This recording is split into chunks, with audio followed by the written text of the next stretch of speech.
My name is Claire Morgan. I am 30 years old, and I grew up in Austin, Texas. From the outside, we looked like the perfect family, but behind those polished smiles and dinner parties, I was always the one pushed aside. My father praised my brother Daniel as if every breath he took was a triumph, while my passion for cooking was brushed off as childish nonsense. Still, I held on to the kitchen, to the rhythm of the knife and the smell of herbs, even when no one believed in me. But nothing prepared me for the night. Daniel, in front of hundreds of wedding guests, laughed into the microphone and told them I was nothing but a waitress. My heart burned with humiliation until one moment changed everything and turned the room upside down. What happened that night, and how did it rewrite my family's story forever? Stay with me, because this is where everything began. My name is Claire Morgan. I am 30 years old and I live in Austin, Texas, a city that pulses with music, food trucks, and warm evenings. From the outside, it is a place full of life. Yet for me, Austin has always been a landscape of contrasts, a place where I felt both seen and invisible depending on where I stood. People often told me I carried a quiet strength, a resilience shaped not by triumphs, but by the constant friction of family life. It was a strength I leaned on often in a home where every curtain, every dinner, and every word seemed rehearsed for an audience that never stopped watching. My father, Richard Morgan, was a banker who lived his life with the precision of a ledger. He believed in plans, in money, and discipline. His voice carried the weight of decisions already made, judgments carved in stone long before they left his lips. When he spoke, it was less a suggestion and more a ruling, the kind that brooked no challenge. My mother, Maggie, was the embodiment of grace and social polish. She filled her days with luncheons, garden clubs, charity events, and every small detail that kept our family shining in the eyes of neighbors and acquaintances. Her hair was always in place. Her smile perfectly measured her words, chosen like cut flowers arranged in crystal vases. To her, a woman's worth lay not in who she truly was, but in how she was seen, how the community whispered her name when she walked away. And then there was my brother Daniel. To my parents, he was the golden child, the fulfillment of every expectation they had carried into their marriage. He inherited my father's sharp business mind and my mother's charm. Real estate seemed to bend itself toward his ambition, and success followed him like a shadow. My parents looked at him as though his every breath was a prophecy fulfilled. Their pride in him was endless, their faith unwavering. I was not Daniel. From the time I was tall enough to reach the kitchen counter, my world was in cooking. The sound of sizzling oil, the scent of herbs, the quiet alchemy of turning humble ingredients into something warm and whole, those were my comforts. In the kitchen, I didn't need to fight for attention. I only needed my hands, my imagination, and a little time. Cooking wasn't just a pastime.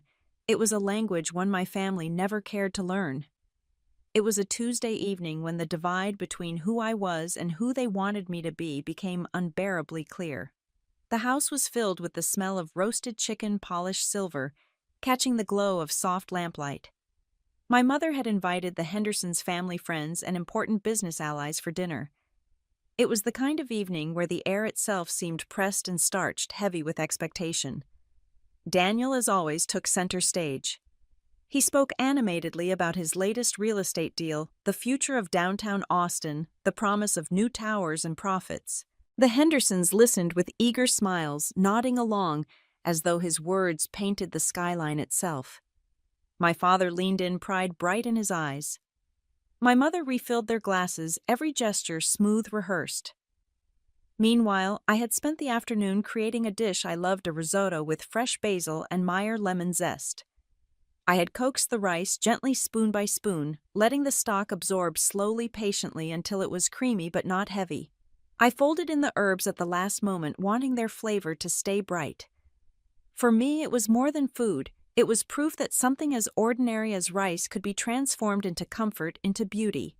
I placed the dish on the table between the roast and Mrs. Henderson's gelatin mold, my heart pounding as though I had placed a piece of myself there too.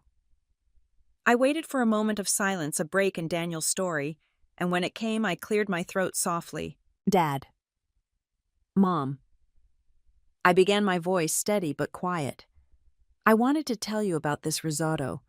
I used the Meyer lemons we picked up last weekend and basil from the garden. I tried. Before I could finish, my father's voice cut across mine, deep and final. Daniel, he said, his face turned toward my brother, this downtown project sounds incredible. You're really building a name for yourself. Richard Morgan Jr. is going to be synonymous with success, just you wait. He placed a firm, approving hand on Daniel's shoulder. Daniel smiled modestly, though his eyes glowed with satisfaction. The Hendersons laughed lightly, offering their congratulations. My mother leaned in, her bracelets clinking softly as she poured more wine. The room swelled with their pride, their admiration, their certainty that Daniel was the future. And I sat there silent, my throat tight, my eyes burning. The risotto before me might as well have been ash. The voices around me blurred into a dull hum, the laughter rising and falling like waves that left me stranded. I fixed my gaze on a porcelain bird on the mantel, its tiny beak tilted upward as though it were listening for something better beyond these walls. I did not cry. Not there. Not in front of them. Instead, something harder, quieter took root inside me. It wasn't anger. It was resolved. A seed of determination planted in the soil of humiliation. They saw my passion as childish, unworthy of attention. But I knew deep down, I knew it was more than they could ever imagine. One day I promised myself they would see me, and when that day came, they would not be able to look away. The kitchen was the only place I could breathe. While other girls my age pored over textbooks for SAT prep or tried to untangle Shakespeare, I was bent over an old notebook, its pages smeared with butter stains and penciled recipes passed down from my mother. It was the one thing I guarded like treasure. To me, it was not just about ingredients or technique.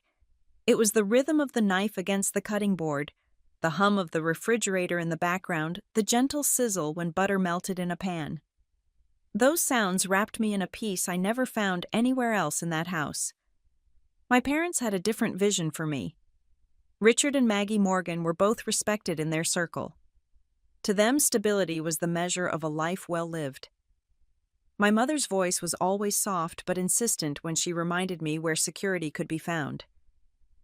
Claire, she would say, finance or law, that is where a young woman finds her future. My father rarely added more than a nod, but his silence was heavier than words. In his eyes, my fate had already been written in neat lines across a balance sheet. Daniel did not let the opportunity pass to ridicule me. He would lean against the doorframe of the kitchen, his tie loose from another debate team victory or internship interview, his grin sharp and amused. "Still playing with your little cupcakes, Claire," he'd say, his voice dripping with mockery. "One day you'll be cooking for someone else, sweating over a stove just to scrape together a paycheck." His words cut deeper than he knew, small shards of glass embedded in the fabric of my confidence. Maggie, my mother, tried to soften the blow in her own way. She would look up briefly from the stock market reports or community newsletters in her lap and offer a smile.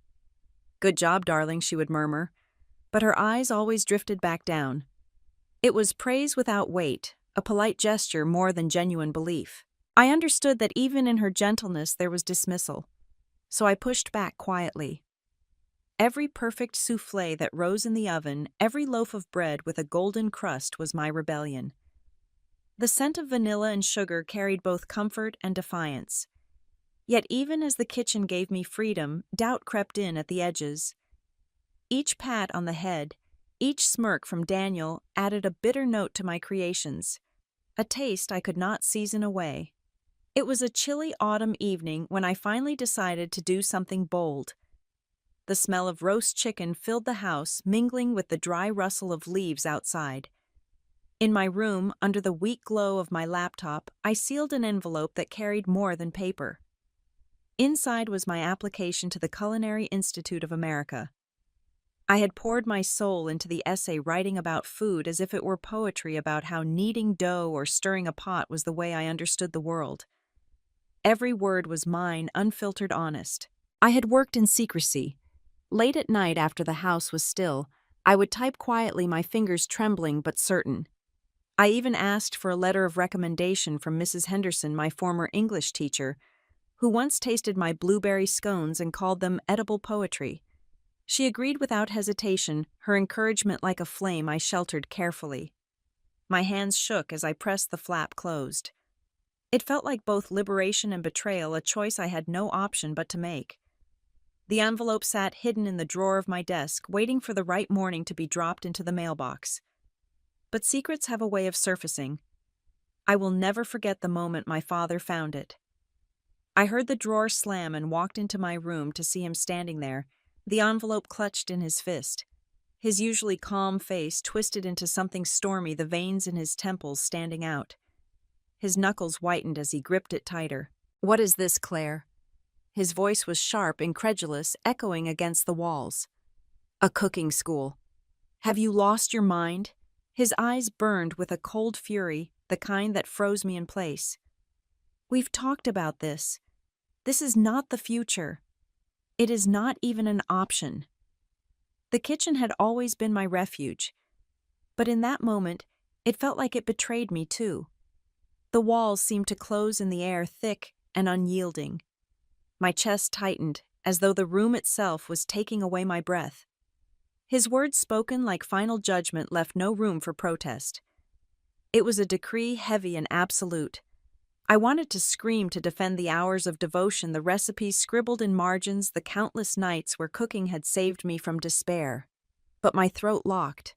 Instead, I stood there hollow and shaking, the silence between us louder than any words I could have offered. That night I returned to the kitchen after everyone had gone to bed. The house was dark except for the thin line of moonlight across the counter. I placed my hands flat against the cool marble, trying to steady myself. The refrigerator hummed. The clock ticked. For once, the kitchen did not feel like a sanctuary. It felt like a prison with walls lined in silverware.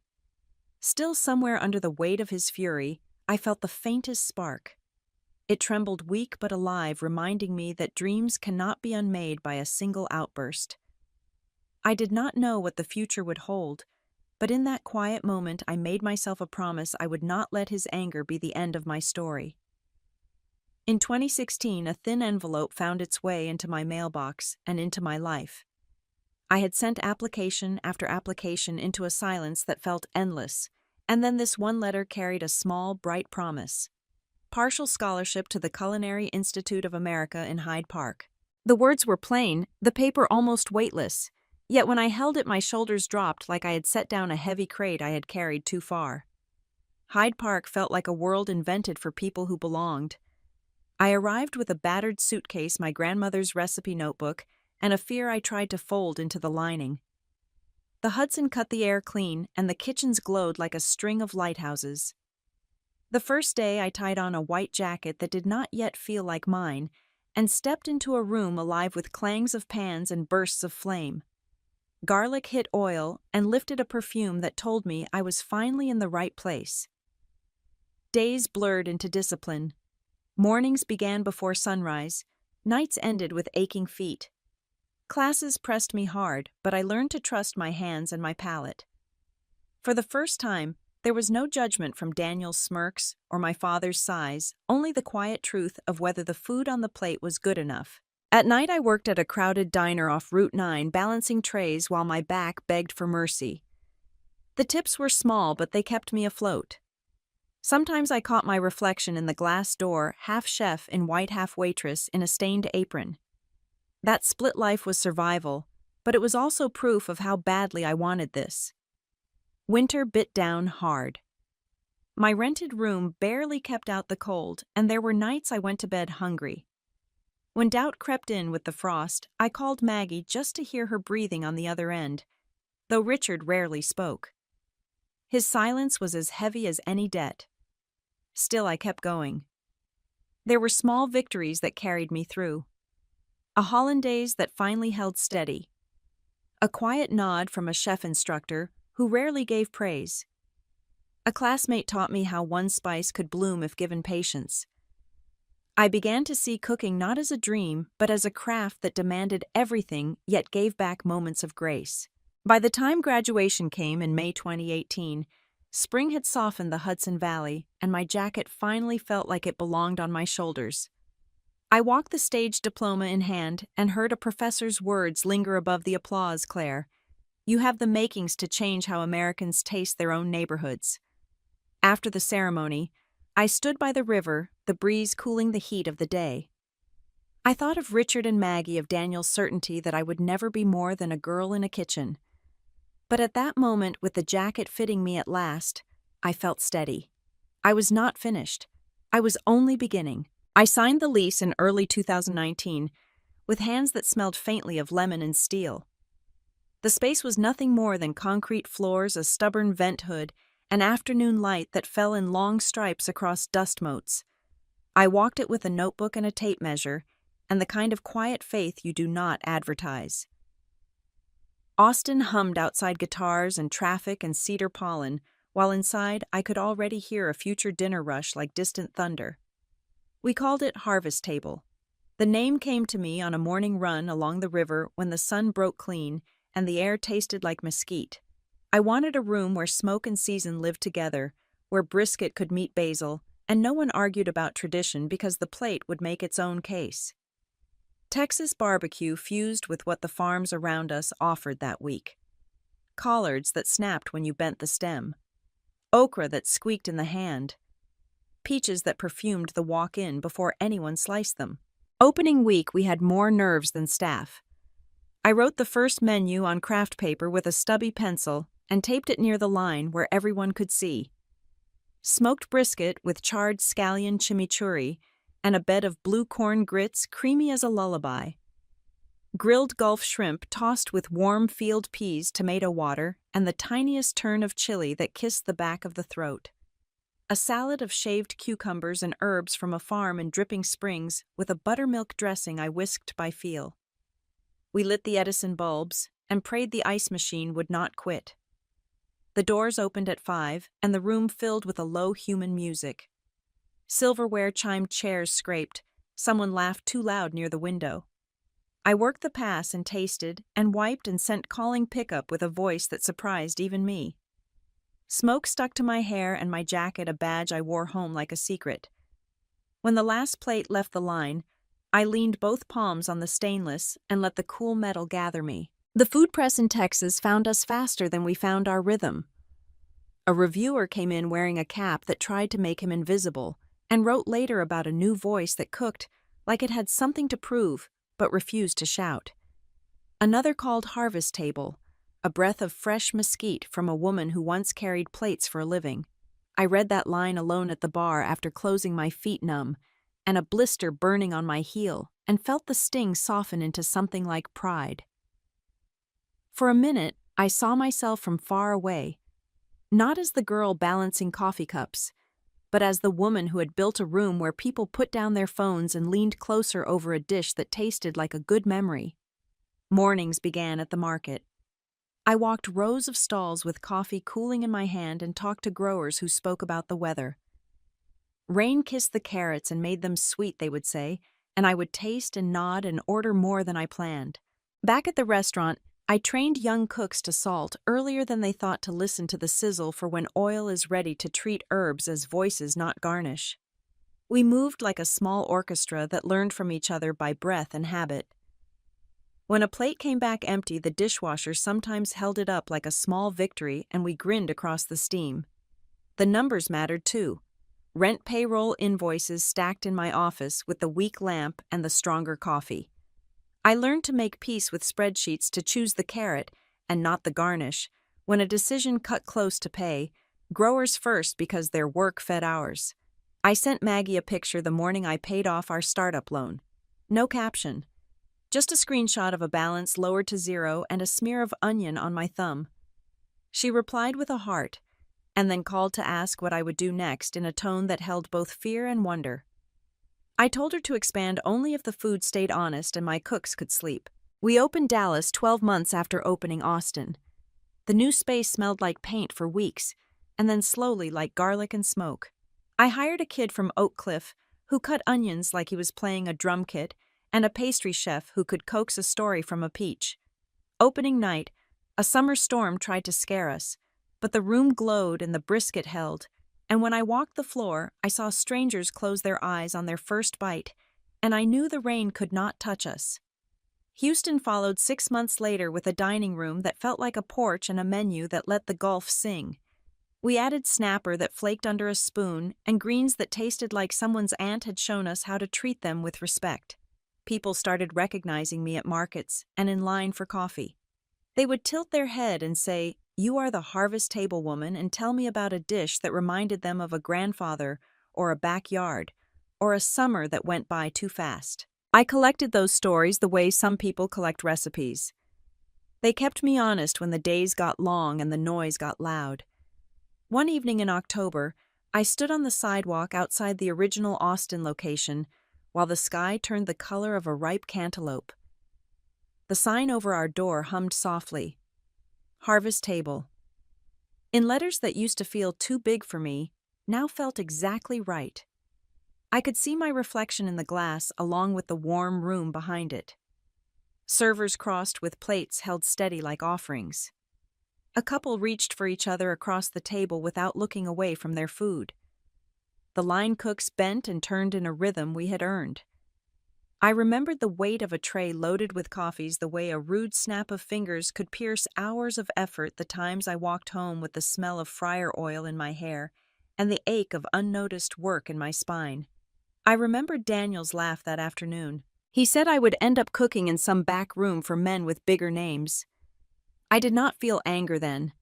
I felt a steady promise walking up my ribs. I spoke only to myself and to the Texas evening. No one will ever again decide my worth by my apron. Inside, the printer stuttered and spat new tickets. The hostess lifted a hand to catch my eye, a small signal that a table wanted to meet the chef. I took one more breath of mesquite and night-blooming jasmine from the planter near our door and went in. The hinges sighed the way old doors do when they are used often and well. There was work to do and a room full of people who had chosen to spend their one evening with us. I tied my jacket tighter and stepped back to the pass where the plates waited like blank pages. By 2023, Daniel's face seemed to be everywhere. The Metro Chronicle ran features on his latest developments, each headline painting him as Austin's golden mogul. His hair was slicked back in every photo, his smile practiced his hand, gripping the shoulder of a mayor or a banker or whoever mattered most at that moment. He drove cars that gleamed like liquid metal under the sun, hosted gatherings whispered about in country club lounges, and strutted across galas as if he had been born to command the spotlight. In those glossy portrayals, Daniel was a king in his own right. Back home in the quieter world of family dinners, nothing had changed. Richard still brought him up first, praising the boldness of his latest purchase or the brilliance of his strategy. Maggie nodded along, eyes glowing with pride.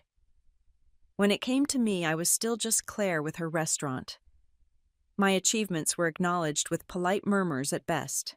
It did not matter that Forbes had profiled me in early 2023, calling Harvest Table a model of sustainable dining.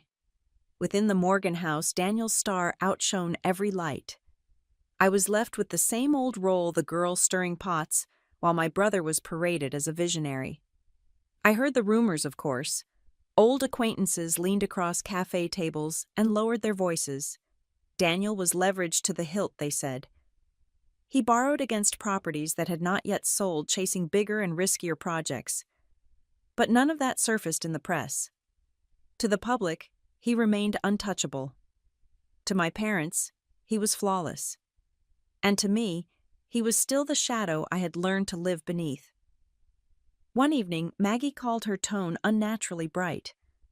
I could hear glassware clinking in the background, the kind of noise that belonged to cocktail hours and polished kitchens. "Claire, sweetheart," she said, "you must come home. Daniel is getting married." My heart tightened. Married with who? My voice tried to be calm but faltered at the edges. "Oh, you know Vanessa Lopez," she replied, as though I should have always known her. 31, a talented designer. Her family owns properties across Manhattan and a stake in half the boutiques on Fifth Avenue. They are perfect for each other. The wedding will be summer 2023 at the Driscoll Hotel downtown. Daniel insists you be there. After all, Maggie added, softening her words like a veil, "You are family." Those words floated in the silence after we hung up. You are family. A tether thin and frayed, pulling me toward a world that had long since closed its doors to me. I sat in my office staring at the framed clippings on the wall, reviews praising the food we served the teams I had built. Yet the old ache gnawed at me. Daniel's triumphs were celebrated, mine were tolerated. And now I was invited into his spotlight, not as an equal, but as an accessory. A week later, the invitation arrived. Thick ivory cardstock. Daniel and Vanessa's initials embossed in gold. Inside, a program dripped with excess. A Michelin-starred chef had been hired, a string quartet, flown in from Vienna, accommodations reserved at one of Austin's most historic hotels. Every detail shouted wealth and spectacle. I traced the golden letters with my fingers and felt something rise inside me. Not envy, but a weariness so deep it ached. Memories pressed against my chest. Daniel as a boy slipping me an extra cookie when Maggie wasn't looking. Daniel told me stories about cities we had never visited, about futures we had yet to imagine. Where had that boy gone? Was he buried under debt and ambition, or had he simply been consumed by the glamour of his own reflection? I stood in my apartment, surrounded by walls lined with framed articles about Harvest Table, each one proof of what I had built. They were not extravagant, not gilded, but they were mine. They carried honesty and sweat, late nights and quiet triumphs. And though they did not shine like Daniel's towers, they were rooted in something real. I would not trade that for all his spotlights. Still, the invitation lay on my counter, unavoidable. The wedding was more than an event. It was a confrontation with everything I had carried since childhood, with the hierarchy carved into our family, with the shadow that had never let me rest. I pressed my hand flat against the card and whispered into the silence, "I will go." Not for Daniel, not for appearances, but to stand there as myself, to no longer hide in the corners of his world, but to claim my own ground. The ballroom at the Driscoll shimmered with chandeliers that spilled light across marble floors, polished until they gleamed like water. Strings played in the corner, their notes delicate as lace, weaving through the clink of champagne glasses and the hush of well-bred conversation. It was Daniel's wedding day. The event society pages had been buzzing about for months, and I was only a shadow among the spectacle. I wore a navy dress, plain and deliberate, chosen because it felt honest. In that sea of sequins and jewels, its simplicity made me stand out more than if I had been wrapped in gold. I felt their eyes slide toward me, curious, dismissive, some pitying. I didn't need to hear their words to know what they whispered. It was in the way their lips curled, the way their gazes slipped over me like I was a misplaced chair at an otherwise perfect table. At our family's table, Richard lifted his glass every time Daniel's name was mentioned, his nods brimming with pride. Maggie sat beside him, lips pressed into a smile that was polite but cold. I had lived this scene countless times before, under different ceilings in different rooms, always the overlooked one. Tonight only made the pattern sharper. Daniel, radiant in his tuxedo, moved through the crowd as if he were born to it. Laughter rose wherever he passed, his confidence gleaming as brightly as the chandeliers. It seemed every gesture of the evening, from the string quartet's timing to the applause of the guests, had been orchestrated not just for his marriage, but for his triumph. Then, when the music softened, his voice took command of the room. Smooth, practiced, carrying that familiar undertone of cruelty wrapped in charm, he called into the microphone. "Ladies and gentlemen, my sister Claire would like to say a few words." Gasps scattered across the tables, followed by the kind of whispering that prickles against the skin. My chest tightened. I knew him too well. This was no invitation. This was a stage he had built for my humiliation. I pushed myself to stand. Daniel leaned toward the microphone again, lips curling into the smirk I had known since childhood. "She's nothing but a waitress." The words fell into the silence like glass shattering. A ripple of laughter followed, not loud, but cutting sharp enough to slice through the thin armor I had tried to hold. My father's expression flickered with discomfort, but he smothered it quickly. My mother remained still, frozen in the posture of a statue. I felt the room tilt. The chandeliers above seemed too bright, their light pressing down on me like judgment. Shame burned hot in my throat as I walked to the stage, each step heavier than the last. The microphone stood waiting, tall and black, its stem like a blade. Daniel's eyes followed me, gleaming with certainty that he had already won. I gripped the podium. The wood was cool beneath my hands, grounding me for a moment, but my voice caught in my throat. Faces blurred into one another under the glare, their eyes a sea of judgment. My chest rose and fell too fast, the words I had rehearsed in secret evaporating. I saw Daniel's smirk widen, the same grin he had worn when we were children, and he mocked me, always followed by that cruel little laugh as if to say it didn't count. But then the air shifted. The murmurs stilled, replaced by an almost tangible wave of surprise. Heads turned away from me and toward the entrance. I followed their gaze and felt the hairs on my arms rise. Through the grand doorway, under the glitter of crystal light, stepped Eleanor Grant, editor-in-chief of Forbes.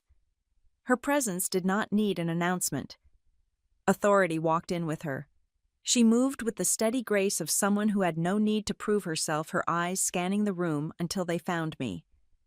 The silence deepened. Daniel's smirk faltered.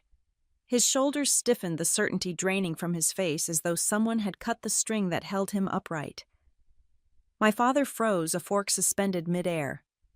My mother's eyes widened, her composure cracking like porcelain dropped on stone. The laughter that had mocked me only moments earlier vanished, sucked from the room, as if the air itself had changed allegiance. Eleanor stopped near the stage, her gaze fixed on me. For a long moment she said nothing, and the pause grew heavy, stretching across the ballroom. Then she smiled, ma'am, but certain, the kind of smile that promised knowledge no one else yet had. I felt my lungs fill again, steadier this time. The judgment in the room shifted, the tide turning beneath my feet. Daniel had set the stage for my humiliation, but the light no longer belonged to him. In that silence, thick with disbelief and anticipation, something inside me settled. I straightened my shoulders. My shame loosened its grip. And in that instant, I knew the story Daniel had tried to script was no longer mine to play. My words were barely more than a whisper, but they sliced through the murmurs that floated around the ballroom.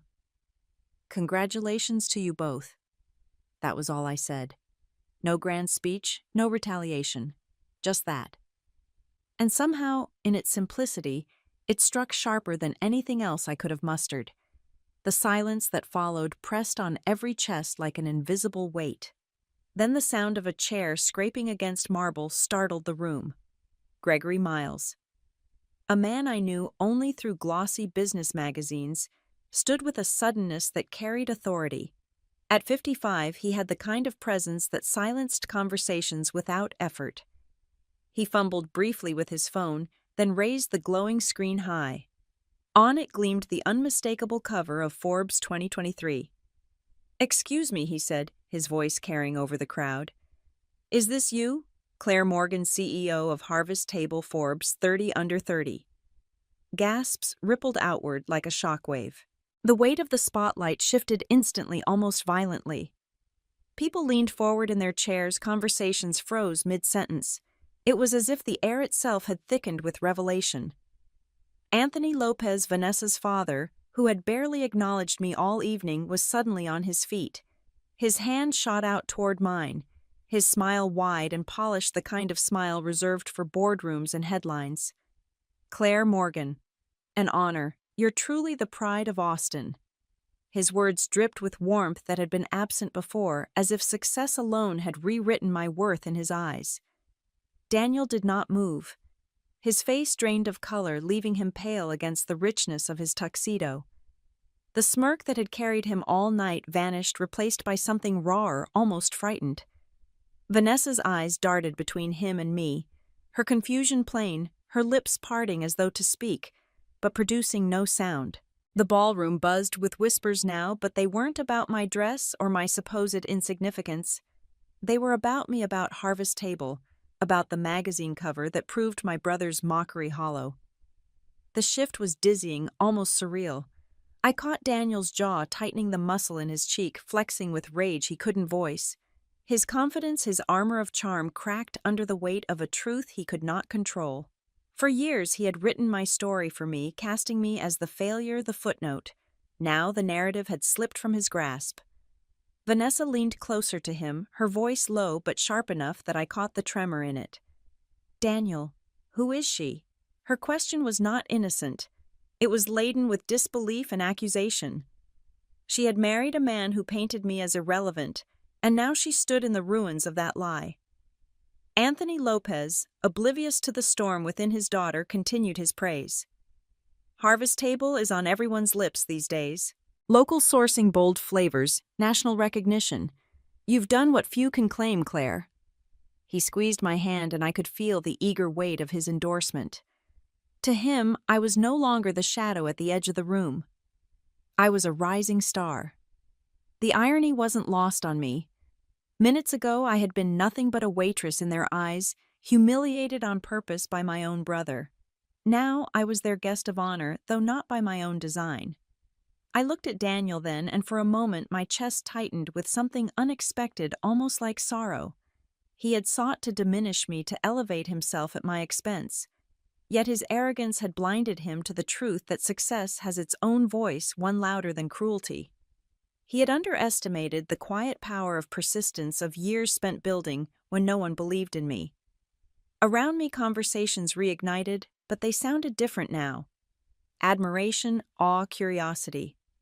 I heard my name spoken not in derision, but with respect. Claire Morgan, Forbes, CEO. The same words that once would have sounded like a dream now rang in my ears as undeniable reality. Vanessa's face told its own story, the slow unraveling of certainty.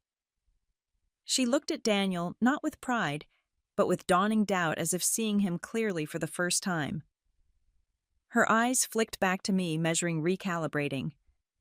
I didn't need her approval, but the recognition in her gaze was still a kind of vindication.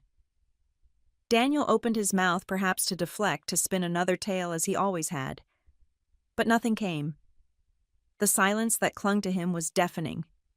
For once he had no words, no charm, no weapon left. I felt the strangest calm settle inside me. Not triumph, not vengeance, but a clarity I hadn't known before. His cruelty had been a shadow over my life. But shadows vanish in the light. And tonight, the light was mine. The ballroom shifted again, but this time it was permanent. The story Daniel tried to script had been rewritten by truth itself, and the truth was undeniable, shining from that magazine cover like a mirror I could finally bear to look into. The wedding was still fresh in my memory when the headlines began to shift. The glow of champagne toasts and string quartets had barely faded when the cracks in Daniel's empire widened into gaping chasms. The Austin real estate star, the man who once seemed untouchable, was suddenly drowning in lawsuits and debt. Deals that he had once bragged about over cigars and bourbon were now nothing more than cautionary tales whispered behind closed doors. The newspapers turned on him with the same eagerness they once praised him. Real estate mogul faces federal inquiry. Austin's golden boy crashes. The words felt sharp even to me, though I was only their observer. His picture, once framed in glowing profiles, now appeared under grim headlines. Vanessa moved quickly, her exit as precise and cold as her entrance into our family had been. She filed for divorce less than a year after the wedding, her signature on the papers, nothing more than a clean cut severing herself from a sinking ship. The glittering friends who once filled his parties vanished overnight. Numbers were changed, calls, unanswered, invitations revoked. They had all sipped his champagne, basked in his spotlight, and now they recoiled from the shadows of his ruin. By late 2024, Daniel was no longer the man commanding attention on magazine covers. He was the man standing outside a courthouse, shoulders slumped beneath a gray sky. I saw the photo before I read the article. His face was pale eyes, hollow lips pressed in a line that betrayed both anger and disbelief. The camera had captured him mid-step, his polished shoes scuffed by the weight of defeat. That picture spread faster than wildfire, plastered across social media feeds, attached to captions filled with mockery. I scrolled through comments that cut without mercy. Deserved it. Thought he was smarter than the system. The schadenfreude was palpable, a collective sigh of satisfaction from strangers who had resented his arrogance. My chest tightened as I read a strange blend of disgust and pity gnawing in my ribs. This was my brother after all, the boy who once slipped cookies into my hand when our father wasn't looking, the young man who had laughed with me before ambition swallowed him whole. The courtroom became his stage now, but not the one he had chosen. Instead of applause, there were flashes, the relentless popping of cameras capturing his downfall. Each burst of light marked another blow, another piece of dignity stripped away. I imagined the sound of them in his ears, sharp and merciless, like nails sealing a coffin of reputation. When I saw his image online sandwiched between celebrity gossip and a sourdough recipe, I lingered. His collapse was not a story of numbers and contracts. It was a human unraveling. Wealth status. The fragile veneer of invincibility. Everything had been peeled back, leaving only a man exposed and trembling under the weight of his own choices. I will not lie. A part of me felt the quiet burn of satisfaction. The universe, in its strange timing, had returned a verdict no judge could deliver. He had mocked me, once dismissed me as nothing, and now he stood in the place he had consigned me to in his imagination, small, diminished, stripped of respect. Yet beneath that bitter comfort, there was also sorrow. Because it was not only Daniel who had lost. It was the memory of who he once was. It was the bond of childhood fractured beyond repair. Watching him crumble was not triumph alone. It was grief for what ambition had stolen from us both. As the weeks went on, more headlines followed, each one harsher than the last. Asset seizures, court filings, former partners accusing him of fraud. The city that had once crowned him its star now spit his name like an aftertaste too bitter to swallow.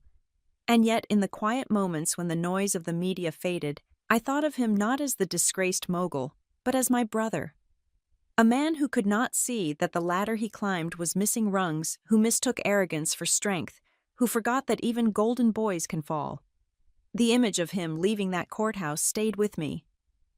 It was not just the picture of Daniel's defeat. It was a reminder of how fragile all empires are, how quickly marble crumbles into dust.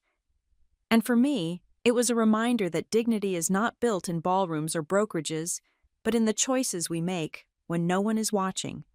The evening was ordinary until it wasn't. Harvest table was full that night, the steady hum of conversations weaving through the clink of glasses and the faint sizzle from the open kitchen. I moved between tables, offering a nod. Here a smile there, proud to watch the life I had built breathing all around me. Then I saw them.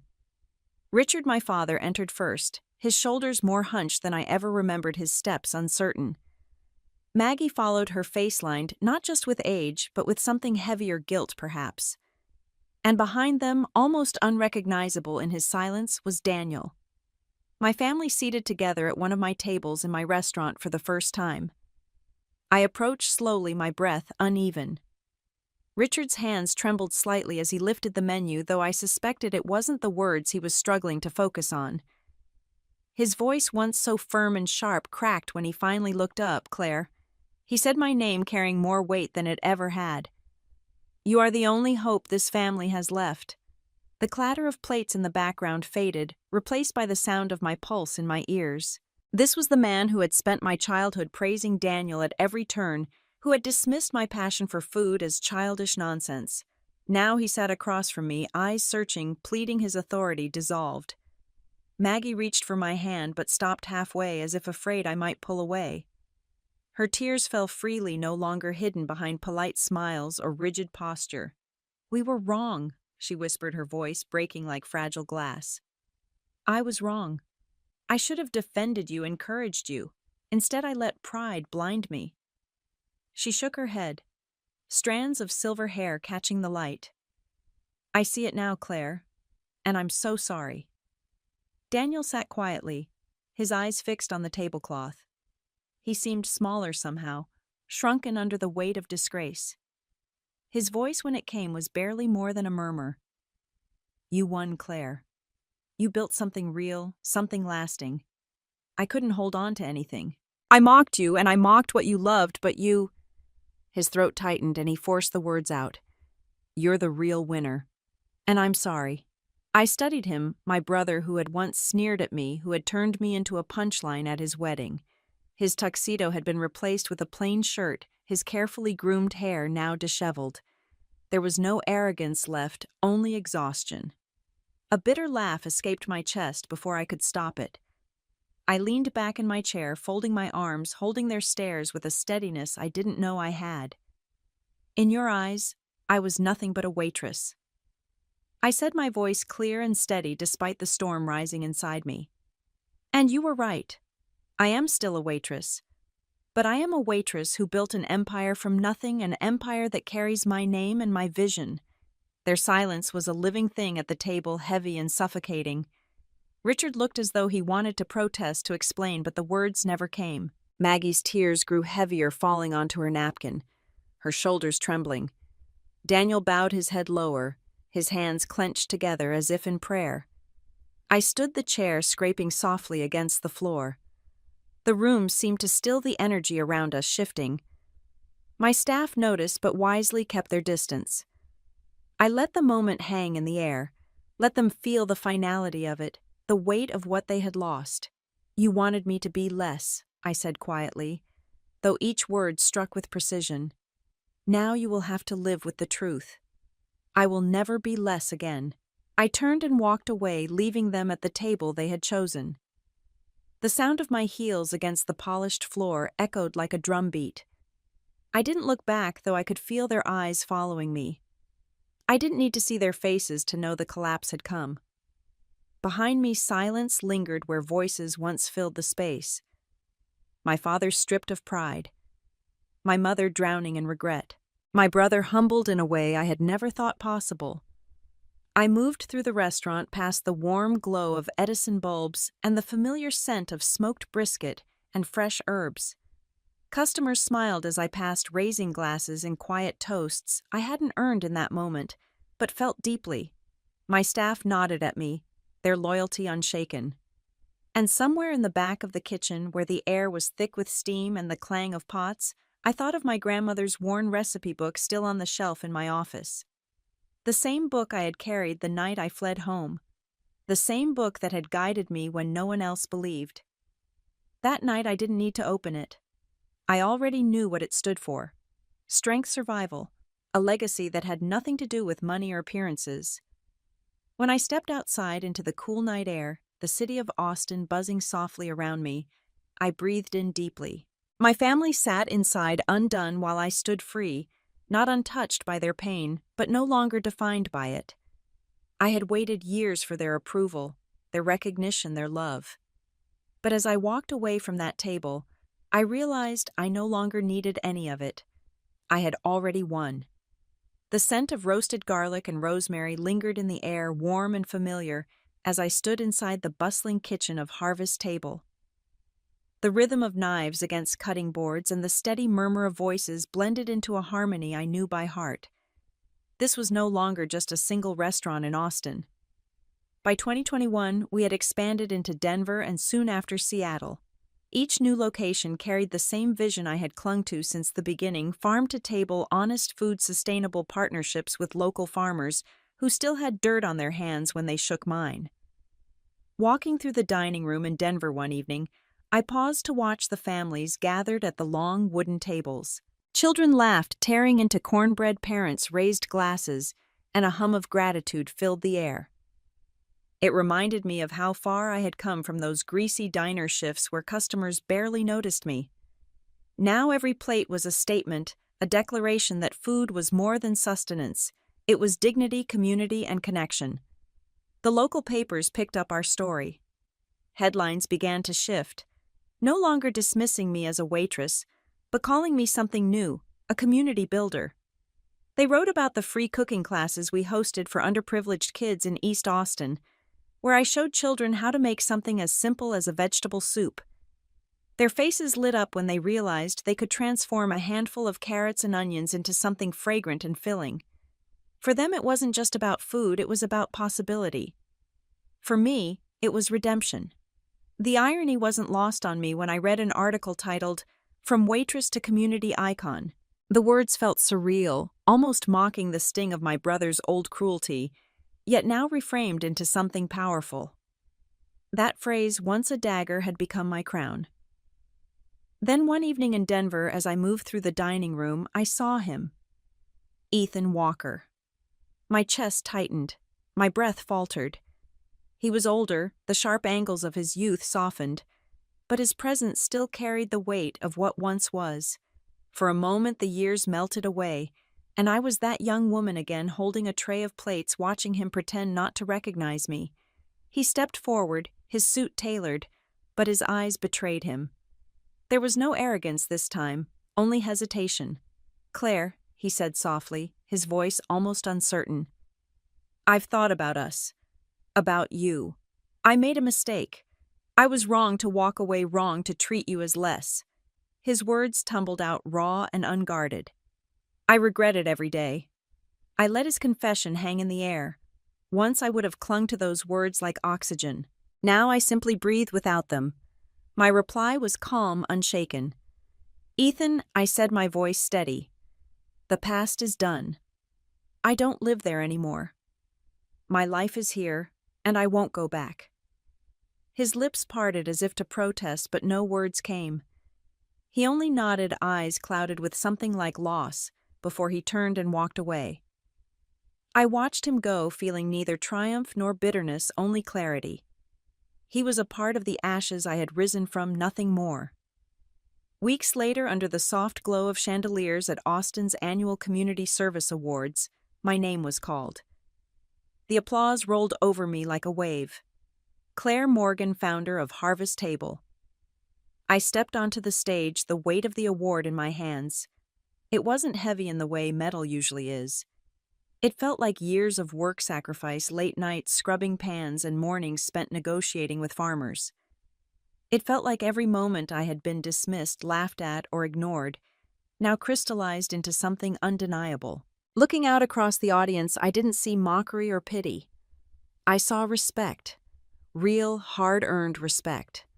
My eyes drifted to the front row where children from the cooking classes sat with their families, clapping with excitement. Their smiles filled me more than any headline or trophy ever could. For a heartbeat, I thought of the old recipe book I had carried from my grandmother's house. I could almost smell the ink of her handwriting, see the flour smudges across its pages. That book had been my secret compass, my reminder that even in the smallest kitchens, great stories could be written. As the crowd rose to their feet, I felt tears prick my eyes. Not of sadness, but of awe.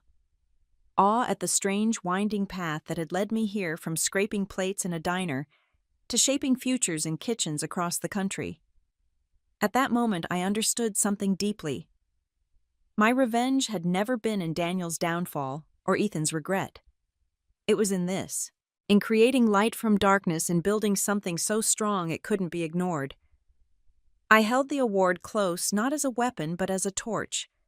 A new flame to guide me forward into the life I had fought so hard to claim.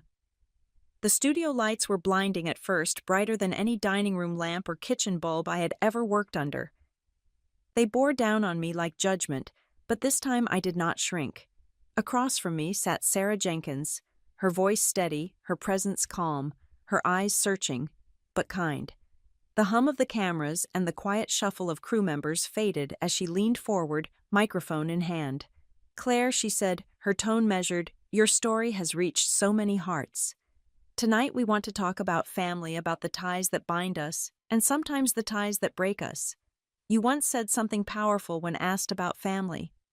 Could you share that with us now?" I inhaled slowly, the cool, recycled air filling my lungs.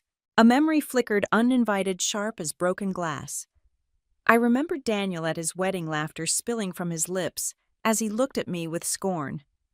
The words he had thrown out so casually had scarred me for years. But here under these lights, those words no longer had power. I learned, I said, my voice low but unshaken, that respect is worth more than empty bloodlines. I am proud that I kept my dignity. The silence that followed was heavy, but not hostile. It was reverence, the weight of truth settling into the room. I felt my chest loosen, a knot untied. I had not spoken these words for revenge, but for myself, and for anyone who had been told they were less. Sarah nodded gently, her eyes holding mine. That is something many people will need to hear. The interview flowed like a quiet river after that, weaving between memories of humiliation and the victories that had risen from them. I spoke of childhood dinners where my voice had been drowned out of Daniel's dismissive shrug when introducing me to Vanessa, his fiancée, then who had looked me over with the thin smile of someone certain they would never need to know me. I recalled the sting of his words, the way he had pushed me aside with the careless ease of someone flicking crumbs from a tablecloth. But I also spoke of change. The night an email arrived confirming my feature in Forbes, how I sat alone in my apartment, the recipe notebook open in front of me, its worn pages dotted with my grandmother's handwriting. That notebook had carried me through so many storms, a small beacon reminding me that simple food made with care could matter. It was poetic, almost cruel, that Daniel chose that same week to cut me down in front of strangers. Yet that contrast became my turning point. I did not say this to Sarah, but inside I thought of justice. Not the kind handed down in courtrooms, but the quiet justice of endurance, of surviving long enough to outlast the cruelty of others. When the cameras finally clicked off, I felt lighter. The applause from the crew was polite but real, a soft punctuation to the end of my story. Later that evening, back inside the kitchen of Harvest Table, the weight of the lights was replaced with the glow of the oven and the earthy smell of fresh herbs. I reached for a bundle of kale, the leaves cool and firm beneath my fingers, and set my knife against the cutting board. The steady rhythm of blade against wood calmed me, as though each slice cut away a remnant of the past. Beside me lay that same recipe notebook, its spine-cracked pages, yellowed, a few corners smudged with flour and oil. I opened it absent-mindedly and found my grandmother's risotto recipe, the one I had tried and failed to perfect as a girl. Tonight I had no need to cook it, but the sight of her words reminded me of the thread connecting me to something purer, something that had nothing to do with Daniel's scorn or society's dismissal. It was a reminder that my worth had always been there, even when unseen. I looked up at my reflection in the steel counter. The woman staring back was no longer the frightened waitress waiting for approval. Her eyes were steady, her mouth set in calm determination. I spoke softly, the words filling the quiet kitchen as though meant for someone unseen. I don't need revenge. My justice is living a life I can be proud of. The last light of dusk spilled through the window, warming my face. I knew then with a certainty that settled deep in my bones that I had won. Not by crushing anyone else, but by refusing to be crushed. If you have ever been dismissed, overlooked, or made to feel small, remember this. Your worth is not measured by their eyes, but by the path you choose. True justice is proving to yourself that These belong to Emma now, my mother-in-law, Diana said, her perfectly manicured hands caressing the antique jewelry box that had been in my husband's family for generations. Her voice dripped with satisfaction as she slid the mahogany case across the dining table toward her daughter.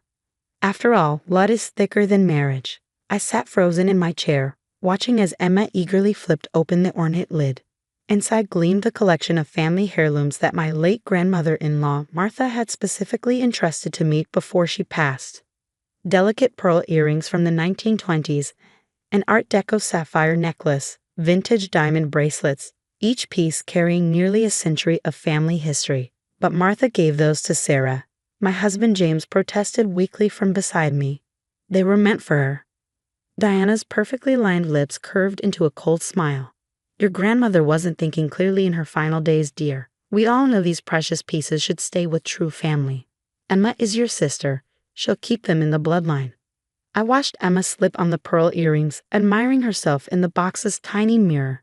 The same earrings Martha had lovingly fastened to my ears on my wedding day 5 years ago, telling me how she'd worn them at her own wedding in 1952. These look much better on me anyway, Emma smirked, tilting her head to make the pearls catch the light. A real Douglas woman. The words stung, but I kept my expression neutral. I'd learned early in my marriage that showing how deeply Diana and Emma's barbs hurt only encouraged them. Instead, I fingered the delicate gold locket around my neck. the last gift Martha had given me before she passed away 3 months ago. You're right, I said quietly, rising from the table. Thank you for taking such good care of them, Emma. Diana's triumphant smile faltered slightly at my calm acceptance. She'd clearly been hoping for tears or protests she could use to paint me as hysterical and grasping. I couldn't give her that satisfaction. Well, she sniffed, smoothing her expensive silk blouse, I'm glad you're finally seeing reason. Now about the summer house. That's enough, Mother, James cut in, his voice sharper than usual.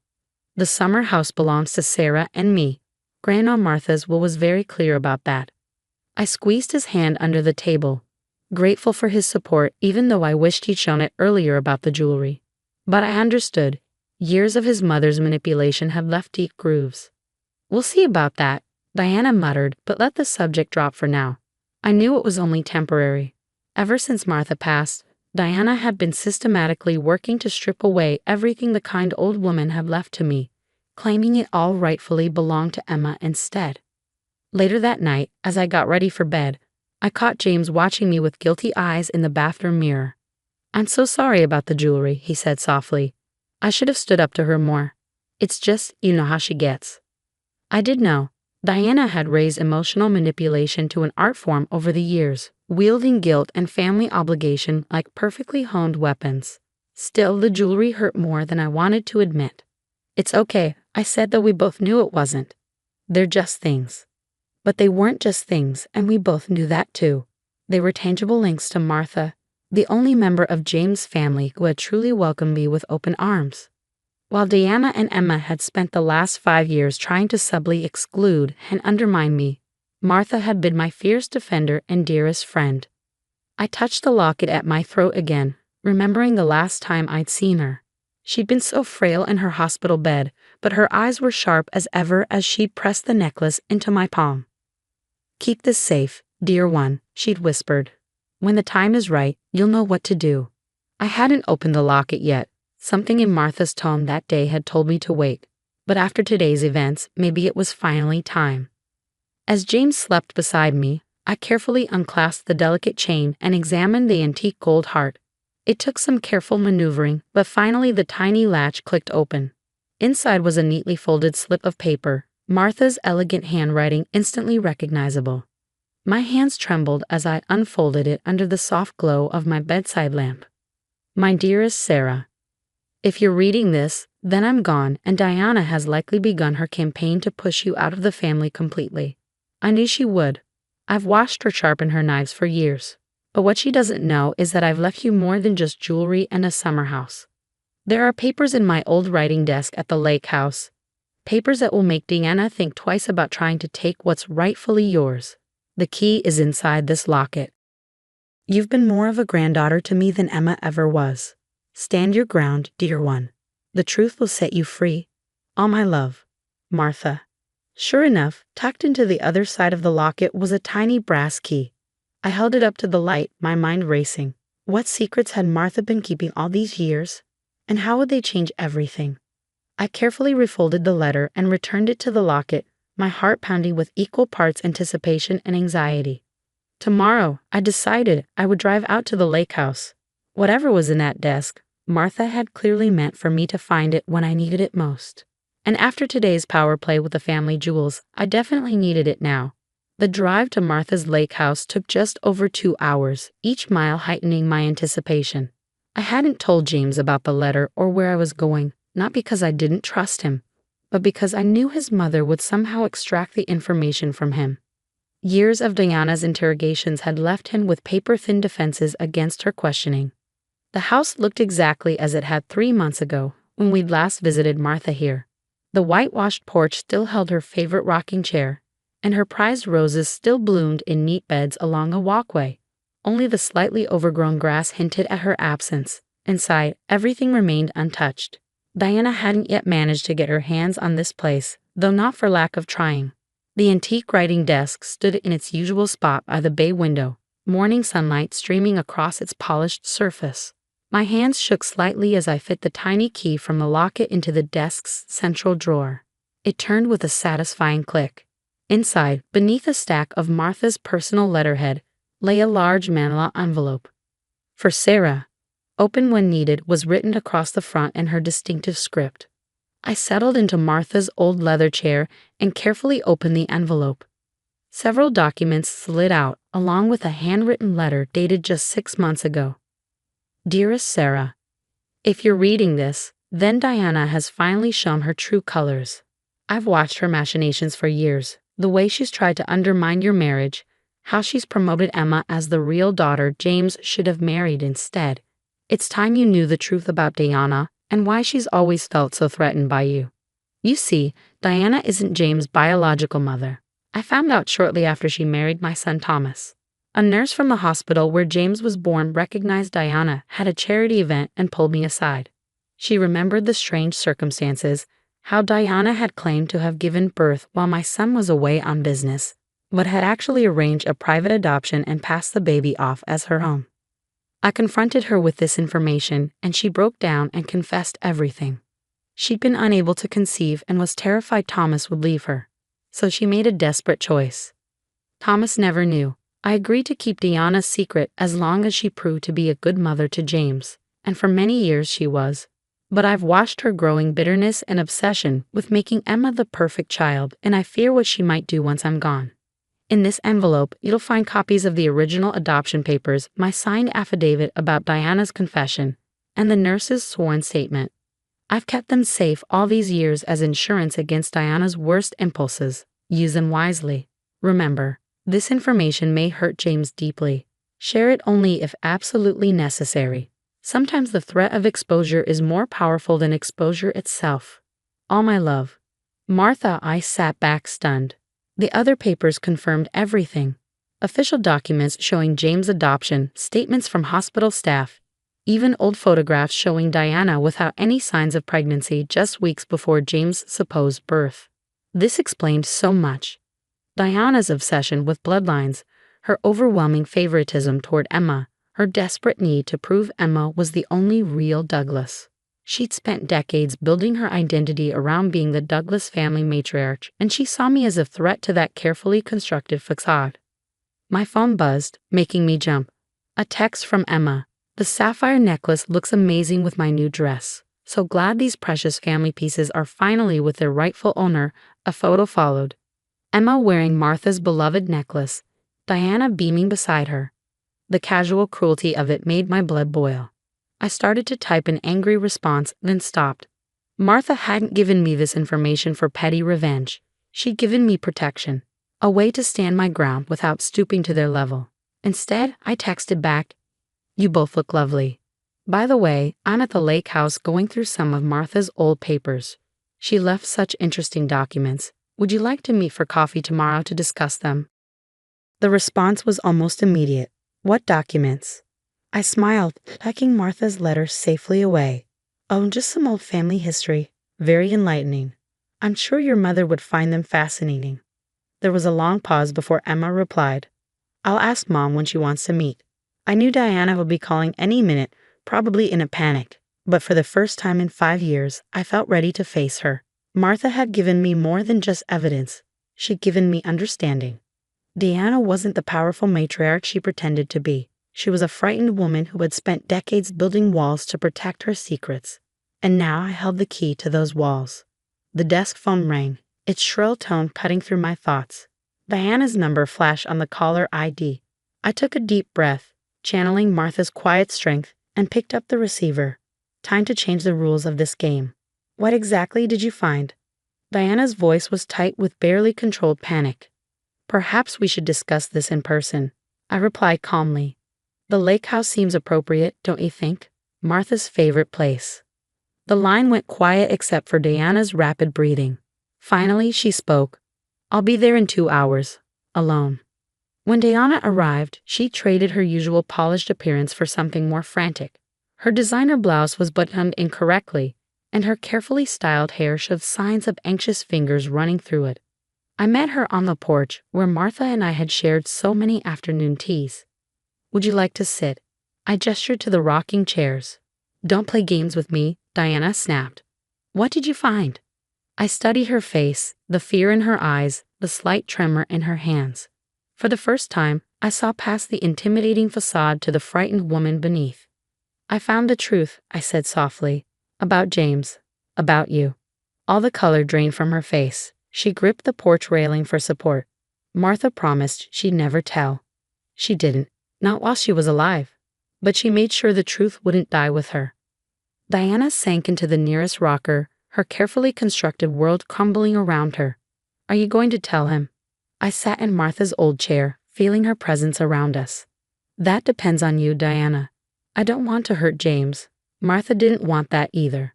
She wanted peace in this family, real peace, not just the appearance of it. What do you want? Diana whispered.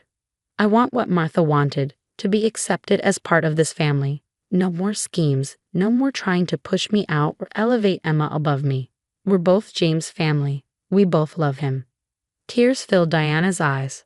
I was so afraid, she admitted. When I couldn't have children, Thomas wanted them so badly. The adoption seemed like the only way.